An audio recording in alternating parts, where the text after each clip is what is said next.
നമ്മൾ ഇന്ത്യയിൽ നിക്ഷേപിക്കുമ്പോൾ ഇന്ത്യയെ തിരിച്ചറിയുക എന്നുള്ളതാണ് പ്രധാനമായിട്ട് വേണ്ട കാര്യം.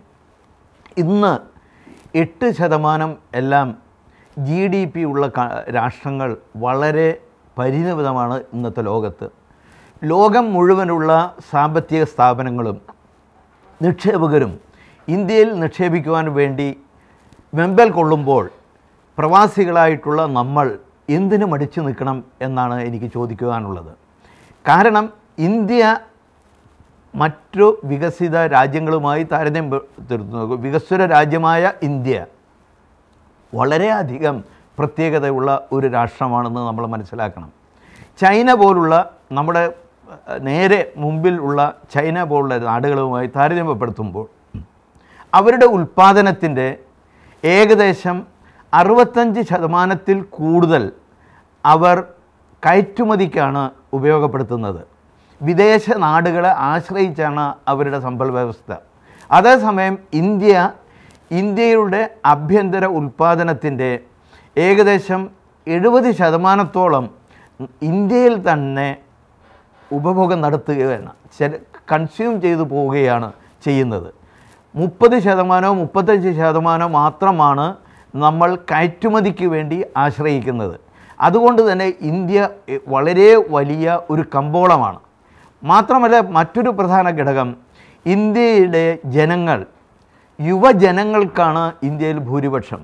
പക്ഷേ മറ്റു പല നാടുകളിലും വൃദ്ധർക്ക് ഭൂരിപക്ഷമുള്ള അവസ്ഥയിലേക്ക് മാറിക്കൊണ്ടിരിക്കുകയാണ്. അതുകൊണ്ട് തന്നെ ഇന്ത്യയിലുള്ള ആഭ്യന്തര കൺസംഷൻ വർദ്ധിച്ചുകൊണ്ടിരിക്കുകയാണ്.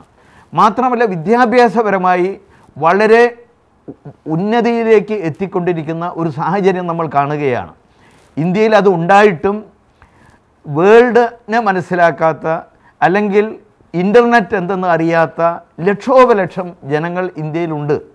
ആ ആളുകളെ കൂടെ ലോകത്തിനെ മനസ്സിലാക്കാൻ കഴിയുന്ന സാഹചര്യത്തിലേക്ക് കൊണ്ടുവരുവാനാണ് ഈയിടെ 3000 ഉറുപ്പികയിൽ താഴെ വിലയുള്ള ടാബ്ലറ്റ് എന്ന് പറയുന്ന മിനി കമ്പ്യൂട്ടർ ലഭ്യമാക്കിയത്. അത് തന്നെ ഇന്ത്യയിൽ ഒരു വിപ്ലവം സൃഷ്ടിക്കാനുള്ള സാധ്യത ഉണ്ടാക്കുകയാണ്. ഇന്നത്തെ നാട്ടിലുള്ള ഗ്രാമീണരായ വിദ്യാർത്ഥികളുടെ കയ്യിൽ പോലും അത്തരം കമ്പ്യൂട്ടർ ലഭ്യമാവുന്നൊരു സാഹചര്യം ഉണ്ടായപ്പോൾ അവരിലെല്ലാം അവരുടെ ഭാവന വളരെ ഉയർന്നതായി മാറുന്നു.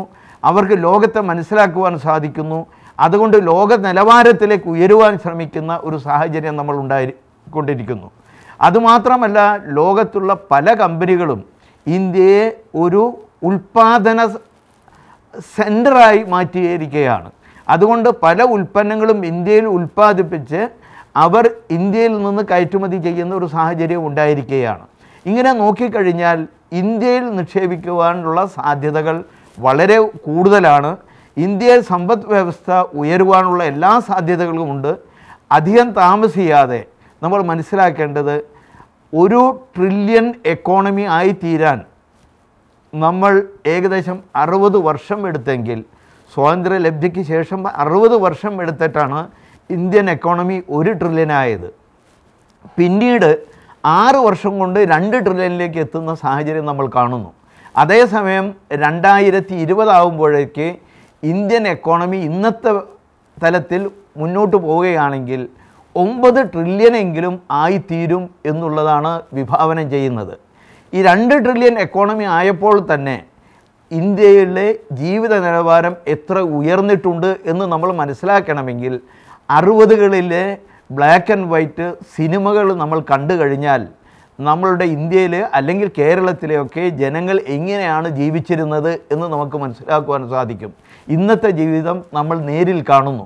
അപ്പോൾ ഇത്രയും കാലഘട്ടത്തിൽ 2 ട്രില്യൺ എക്കോണമിയുടെ വക്കിലെത്തിയിരിക്കുന്ന സമയത്ത് നമ്മളുടെ ജീവിത നിലവാരം എത്ര ഉയർന്നിട്ടുണ്ടെങ്കിൽ 2020 ആകുമ്പോൾ 9 ട്രില്യൺ ഉള്ള ഒരു എക്കോണമി ഇന്ത്യ ആയിത്തീർന്നാൽ നമ്മുടെ ജീവിത നിലവാരം എത്രമാത്രം ഉയരും എന്ന് ഊഹിച്ചു കഴിഞ്ഞാൽ നമുക്ക് മനസ്സിലാക്കുവാൻ സാധിക്കും.